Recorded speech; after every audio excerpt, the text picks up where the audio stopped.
بسم اللہ الرحمن الرحیم، الحمدللہ والصلاۃ علی رسول اللہ۔ آج ہم پیر جی سبق پڑھنے لگے ہیں۔ یہ میں نے لکھا ہے جی لفظ خالد مصطفی آف سندھ۔ آپ کی توجہ زیادہ چاہتا ہوں، یہ جس کا میں نے نام لیا، میں نے کہا تھا میں نے اس کا نام میں نے لے لیا۔ لفظ سائر کیا ہے؟ میں نے ایک مرتبہ یہ قاعدہ سنا تھا اور بعض میں بتاتا ہوں۔ لفظ سائر کا ترجمہ کبھی کرتے ہیں تمام، کبھی کرتے ہیں بقیہ۔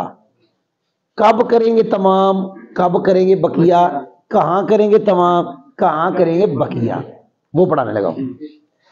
یہ سائر وہ والا سائر کہ جو آگے مضاف ہوتا ہے۔ ایک کل ہم نے دروس البلاغہ میں پڑھنا ہی، کال والے سبق میں، وہ مضاف نہیں ہے، وہ سائر لفظ جو آگے کیا ہوتا ہے اس کے بارے میں قاعدہ پڑھنا ہے۔ مثال کے طور پہ آپ یوں پڑھتے ہیں اللہم صلی اللہم علی سائر الانبیاء، آپ نے سنا نہیں۔ اور ایک یہ ہے اللہم صلی علی محمد صلی اللہ علیہ وسلم وعلی سائر الانبیاء، دونوں میں فرق ہے۔ آپ نے لفظ سائر کا مضاف الیہ دیکھنا ہے، دیکھ رہے ہیں انبیاء، یہاں بھی آپ نے دیکھنا ہے کہ اس کے مضاف الیہ میں سے کسی فرد کا پہلے ذکر ہوا ہے یا نہیں۔ یہ جو میں نے درود پاک لکھا اللہم صلی علی سائر الانبیاء، یہ جو مضاف الیہ ہے انبیاء، اس کے کسی فرد کا پہلے ذکر ہوا ہے؟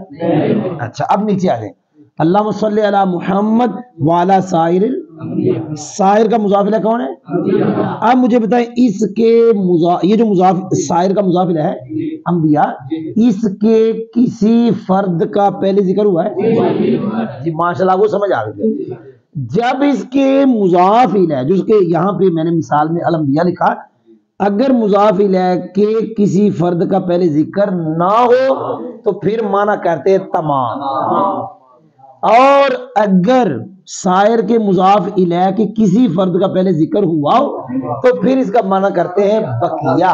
جی کوئی سمجھ بھی آئی؟ اللہم صلی علی سائر الانبیاء، اے اللہ رحمت نازل فرما تمام انبیاء پر۔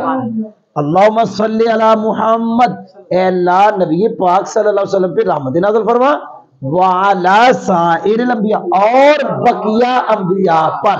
الحمدللہ، سبحان اللہ۔